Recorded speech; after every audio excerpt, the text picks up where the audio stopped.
नमस्कार मंडळी, लक्ष्मीच्या पावलांनी या मालिकेच्या आजच्या भागात आज आपण बघणार आहोत. सरोजने संगीताचा आणि बाबांचा फारच अपमान केलेला असतो. अगदी त्यांची लायकी सुद्धा काढलेली असते. आता ह्या गोष्टी कलाला काही सहन होत नसतात. कला आता आबांना म्हणत असते की आजोबा, आपण जी देवाणघेवाण करतो ती खरंच एवढी महत्वाची आहे का? हळदी कुंकू, मंगळागौर अशा काही सणांसाठी आपण कुटुंब म्हणून एकत्र येत असतो. एकमेकांची सुखदुःख आपण वाटून घेतो. त्या निमित्ताने एक आनंदाचं वातावरण घरामध्ये निर्माण होतं, चैतन्य येतं. जर आपण आनंदासाठी एकत्र येतोय तर मग हे हेवे दावे, पैसा, मान सन्मान, आपण जर या सगळ्या गोष्टींमध्ये अडकून पडलो तर मग आपली मनं तरी कशी प्रसन्न होणार आहेत? सरोज कलाला म्हणते की एक मिनिट, मी तुझ्याशी बोलतीये ना, तू त्यांना कशाला मध्ये ओढतीये? मी तुझ्याशी बोलते, तुझ्या आई वडिलांबद्दल बोलते, तर तू माझ्याशी बोल. कला म्हणते की ठीक आहे सरोज मॅडम, मग मी तुम्हाला स्पष्टपणे सांगते की हे असे उणे धुणे काढण्याची काही गरज आहे का? आपल्याला काही कमी आहे का? तेव्हा सरोज म्हणते की आपल्याला. कला म्हणते की तुम्हाला. हे बघा, हे जे काही देणं घेणं झालंय त्याच्यामध्ये आपण भावना समजून घेऊयात. सरोज म्हणते की एक मिनिट, आम्ही तसंही आहेर मागितलाच नव्हता. मग आम्ही आहेर मागितलेला नसताना द्यायची तरी काय गरज होती? लायकी नसलेल्यांना जर डोक्यावर बसवलं ना, मग असं होतं. आणि निघालेत मोठे चांदेकरांची बरोबरी करायला. आता ही नैना मात्र, मूर्ख नैना, आता स्वतःच्या आईवडिलांची बाजू न घेता सरोजची बाजू घेत असते आणि म्हणत असते की मम्मा, तुला काही गरज होती का हे सगळं असं काही घेऊन यायची? इतक्या हलक्या क्वालिटीची वस्तू तुम्ही आमच्या घरी घेऊन आलात, चांदेकरांच्या घरी? अगं, आम्ही सोन्या चांदीचे व्यापारी आहोत, कळतंय का तुला? मम्मा, तुझं कसं झालंय माहितीये का? एखाद्या हलवाईच्या घरी जायचं आणि त्याच्या हातावर साखरपुटाने ठेवायचे आणि मग त्यांना असं म्हणायचं की तुम्ही असाल जगप्रसिद्ध हलवाई, परंतु साखरपुटाने मात्र आम्ही तुम्हाला देणार. शी बाबा, मला खरं तर लाज वाटते ह्या सगळ्यांची की तुम्ही असं काहीतरी आमच्या घरी घेऊन आलात. नैनाला तर इतकीही लाज वाटत नसते की स्वतःच्या आई बापाची ती इज्जत काढत असते. नैनाचं हे बोलणं ऐकून संगीताला तर रडू आवरेन असं होतं. संगीताला काय करावं आणि काय नाही असं झालेलं असतं. आता मात्र कलाला नैनाचा खूप राग येतो आणि ती नैनाला एका शब्दात गप्प करते. नैनाला ती म्हणत असते की अगं ताई, तुला कळतंय का तू कोणाशी बोलते? अगं, एवढं तरी भान ठेव की निदान आपले आई बाबा आहेत ते. उगाच तोंडाला येईल ते बोलू नकोस. नैना म्हणते की कला, तू गप्प बसा. उगाच तुम्हाला शहाणपणा शिकवायला जाऊ नको.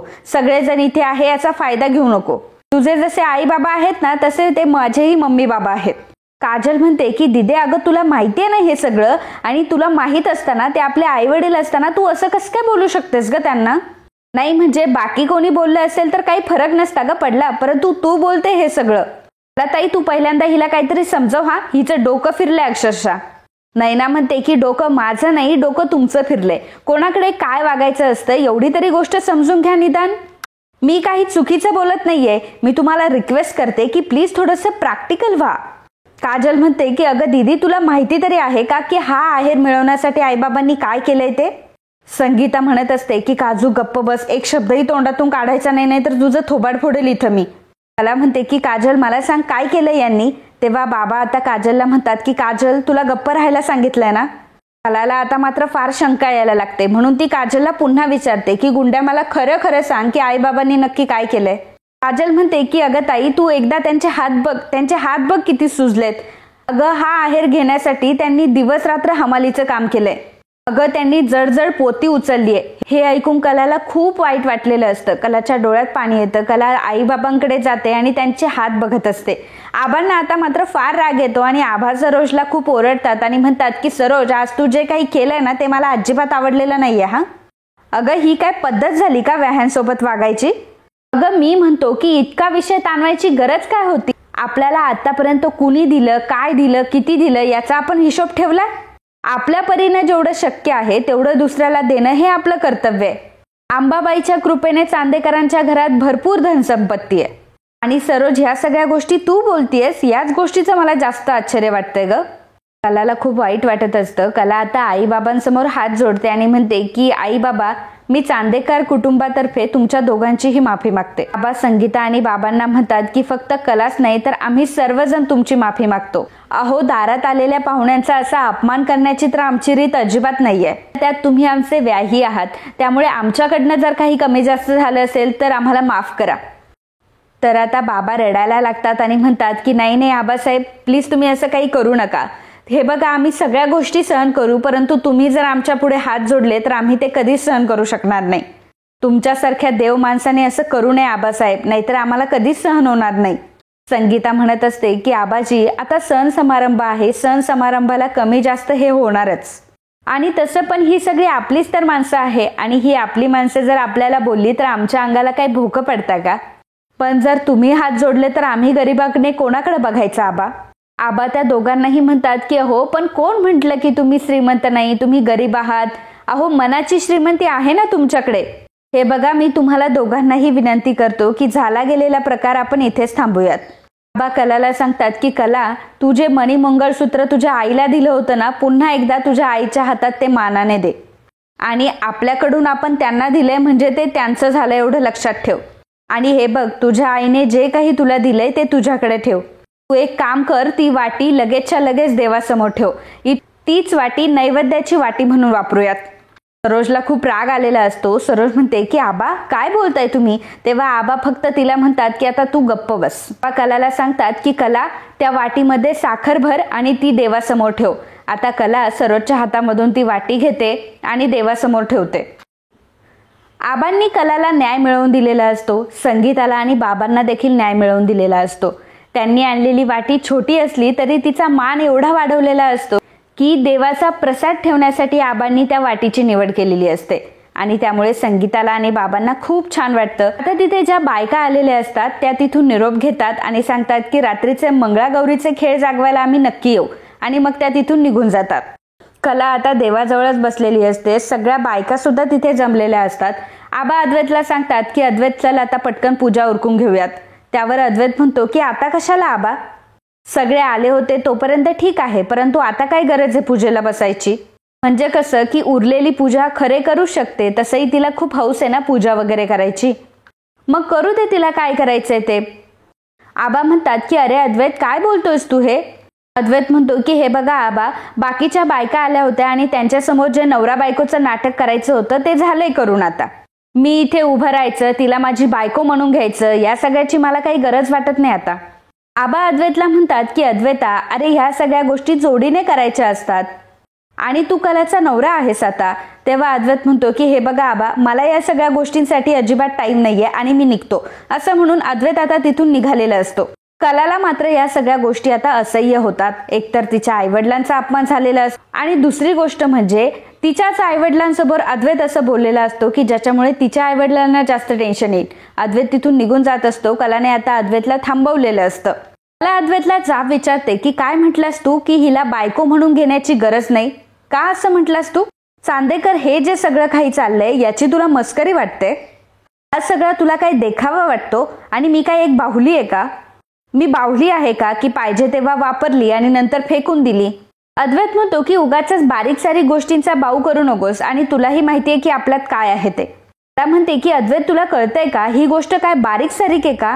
मुळात म्हणजे ही गोष्ट नाहीये. अरे ही पूजा, हा समारंभ, हा सगळा आपल्या आयुष्याचा एक भाग आहे. एक भावना आहे ज्याचा तू फक्त तुझ्या खोट्या प्रतिष्ठेसाठी वापर करून घेतो. पण हे सगळं किती भयंकर आहे चांदेकर. आणि हे बघ, इथे तसाही माझ्या आईवडिलांचा अपमान तर झालाच आहे आणि तूही जर माझा अपमान करणार असेल ना तर मी ही पूजा नाही करणार. कारण मला तुझ्यासारखं माणसाचा आणि देवाचा प्रतिष्ठेसाठी वापर करून घेता येत नाही. अरे जिथे भावनाच नाहीये तिथे देवाची पूजा करून तरी काय उपयोग?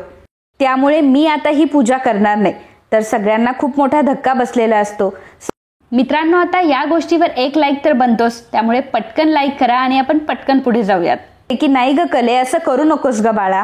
मला म्हणते की नाही आई, मी असं खोटं वागून मी माझ्या देवाचा अपमान नाही करू शकत. अगं मनात भावना नसताना देवाची जर प्रार्थना केली तशीही ती त्याच्यापर्यंत पोहोचतच नाही.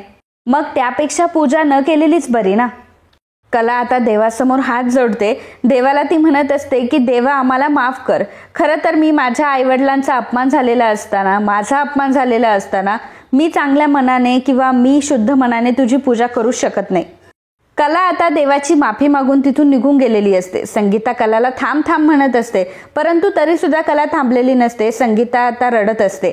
तर रोहिणी म्हणते की काय म्हणायचं याला आणि किती मनमानी करते ही मुलगी. सरोज म्हणते की बघितलं ना सगळ्यांनी, याला म्हणतात लायकी दाखवणं. सगळ्यांना फडाफडा बोलून निघून गेली आणि देवाची पूजा अर्धवट टाकली. यामध्ये नाही देवाचा अपमान होत का? नाही ना, पण हिला असं वाटतं की ही आणि हिच्या घरचे तेवढे काही शहाणे, बाकीचे सर्व मूर्ख आहेत. इकडे कला ही तिच्या रूममध्ये येऊन बसलेली असते. तिला फार वाईट वाटलेलं असतं. घडलेला सगळा प्रकार तिला आठवत असतो की कशा प्रकारे आईला चहा द्यायला लावला, चहा वाटायला सांगितला, बाबांना पार्किंगमध्ये गाड्या उभ्या करायला सांगितल्या. एवढंच नाही तर सरोजने आई बाबांचा अपमान देखील केला. तिला सरोज असं म्हटली की हा जो तुम्ही काही पत्रा दिला होता तो तुम्ही स्वतः तरी चेक करून बघितला होतात का? आणि जर यांना आपली बरोबरी करायची असेल तर यांना स्वतःचं पद हे वाढवावंच लागेल. आणि असा फालतू आहेर देऊन तुम्ही आम्हाला तुमच्या पातळीला अजिबात नेऊ शकत नाही. एवढं घाणेरडे बोलून सरोजने तिच्या आईवडिलांचा अपमान केलेला असतो. कलाला त्या गोष्टी आठवत असतात. तर एवढंच नाही, अद्वैतही कलाला बोललेला असतो. अद्वैत कलाला म्हटलेला असतो की सगळे आलेले असताना मी यायची काय गरज होती, सगळ्या बायका आल्या होत्या म्हणून मी आलो होतो. त्यामुळे त्यांच्या समोर जे नवरा बनून नाटक करायचं होतं ते तर आता झालंय. इकडे रोहिणी फारच ड्रामा करत असते आणि म्हणत असते, नाही ही कला आहे ना, खरंच स्वतःला एवढी शहाणी समजते ना. हिला नेहमी असं वाटतं की हिचं स्वतःच खरंय. हिला नेहमी स्वतःचं मत खरं करायचं असतं आणि निघून जायचं असतं. हिला तर नेहमी स्वतःच्याच मतांचं पडलंय, दुसऱ्याच्या मतांचं काय, कारण दुसऱ्यांच्या मताची हिला तर काही फिकीरच नाहीये. मी म्हणते की आपल्या अद्वैतने फक्त त्याचं मत मांडलं, परंतु या गोष्टीची तिला अजिबात फिकीर नाही. सरोज वहिनी, मी तुला सांगून ठेवते हा, ही अद्वैतवर उगाच तिचं वर्चस्व नाही गाजवू शकत. सरोज म्हणते की बरोबर आहे रोहिणी तुझं, आणि अद्वैतने तशीही अर्धी पूजा केलीच होती. यापुढची पूजा करण्यात त्याला काही इंटरेस्ट नाही एवढंच तर तो म्हणाला. आणि एवढ्याशा गोष्टीसाठी असा तडक मास दाखवत जाण्याची काही गरज नव्हती. म्हणते की विहीनबाई, आमची कला थोडी स्पष्ट बोलते परंतु मनाने ती फार साफ आहे. हे बघा, तिचं काही चुकलं माकलं असेल तर आम्ही तुमच्याकडे हात जोडून माफी मागतो. सरोज चिडते आणि म्हणते की तुम्हाला मी एक वेळा नाही 1000 वेळा सांगितले की मला पहिल्यांदा विहीनबाई म्हणणं बंद करा तुम्ही. संगीता म्हणते की माफ करा सरोज मॅडम, परंतु माझं म्हणणं फक्त इतकंच आहे की घरात शुभ कार्य चालू आहे, मग एवढं शुभ कार्य फक्त निर्विघ्नपणे पार पडू देत. सरोज म्हणते की हो का, आमच्याच घरात शुभ कार्य आहे आणि आम्हालाच तुम्ही सांगताय ह्या सगळ्या गोष्टी, परंतु हे सगळं तुमच्या मुलीमुळे घडतंय ही गोष्ट तुम्हाला कळत नाहीये का? संगीता म्हणते की अहो पण मी. तेव्हा सरोज तिच्यावर ओरडते आणि म्हणते की थांबा तुम्ही 1 मिनिट, उगाच संधी साधून माझ्याशी बोलण्याचा प्रयत्न करू नका. जेव्हापासून तुमच्या दोन्हीही मुली आमच्या घरात आल्यात ना, तेव्हापासून आमच्या घरची शांतीच बिघडली आहे. आबा चिडतात आणि म्हणतात की अरे थांबा, कशासाठी आपण हे आनंद सोहळे साजरे करतोय रे?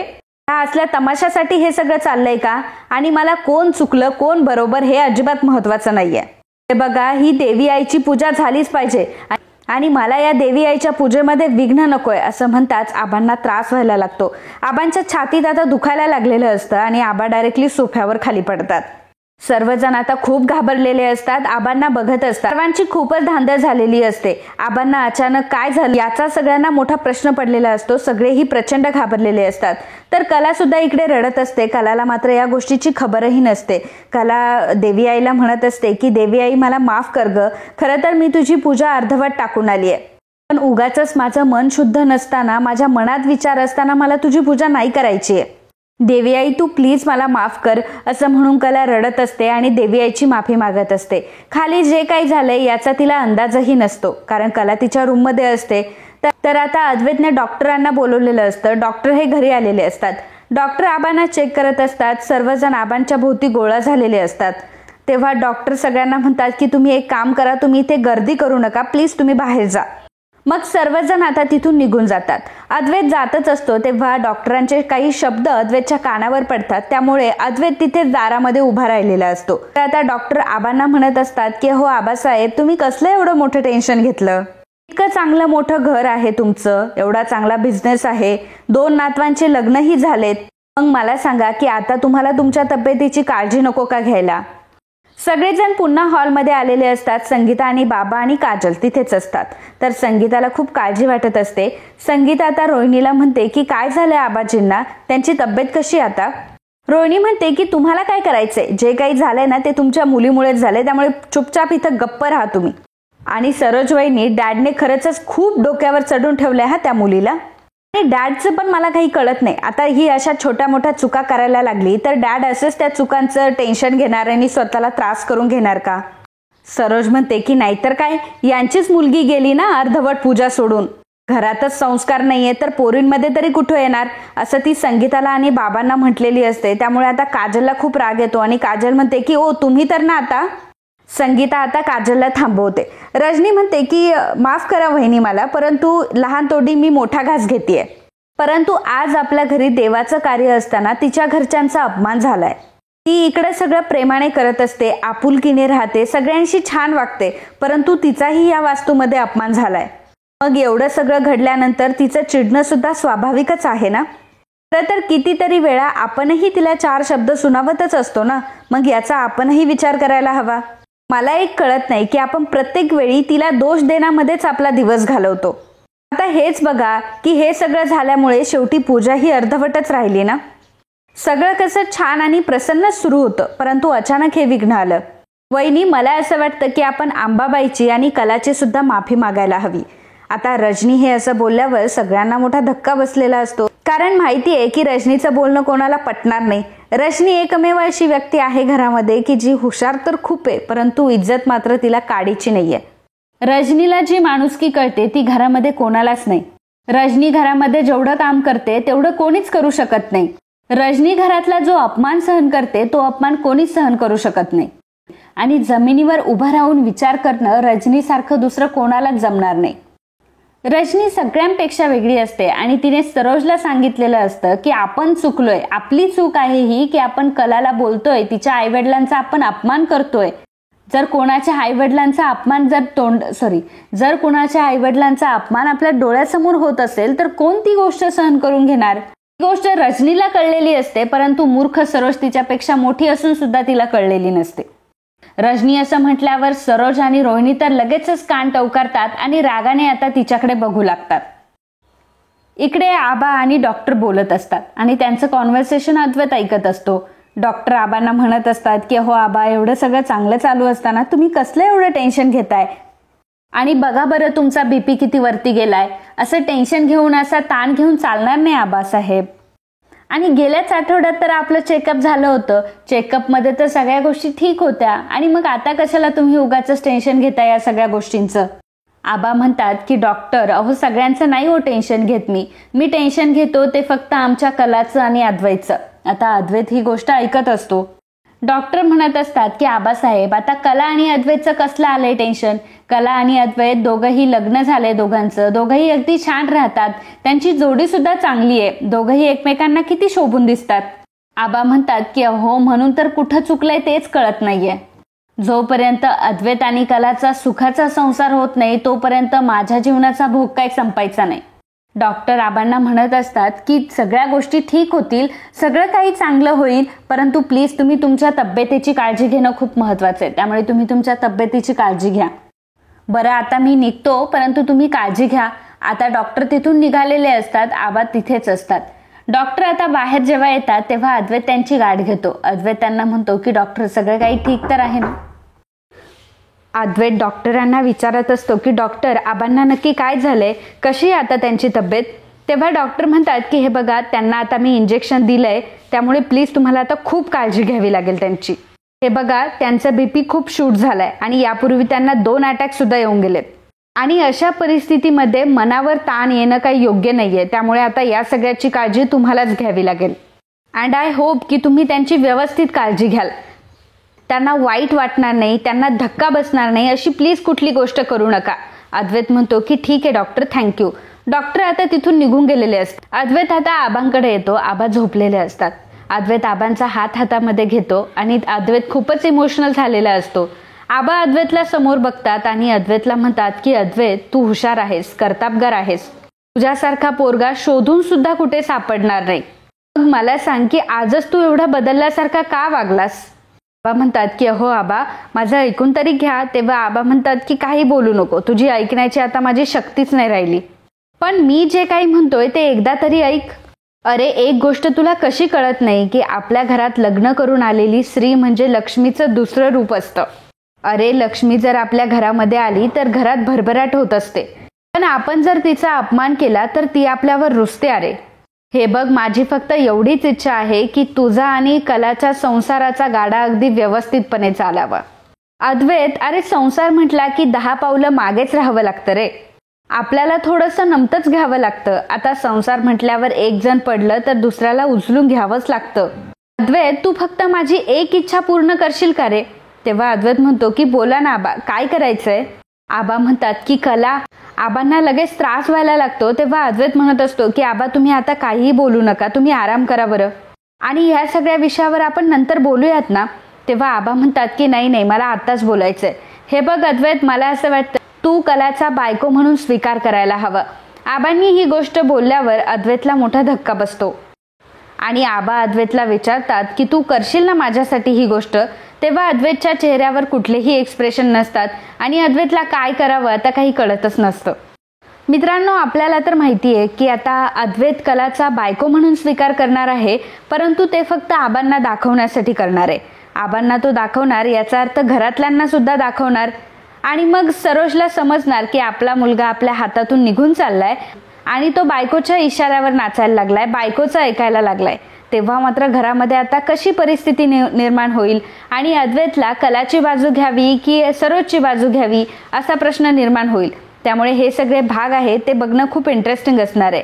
मित्रांनो, आजच्या भागामध्ये एवढंच होतं. आता उद्याच्या भागामध्ये आपण बघणार आहोत आबा आता अद्वैतला एवढं सगळं बोललेले असतात, त्यामुळे अद्वैतला कलाशी येऊन तर बोलावंच लागणार असतं.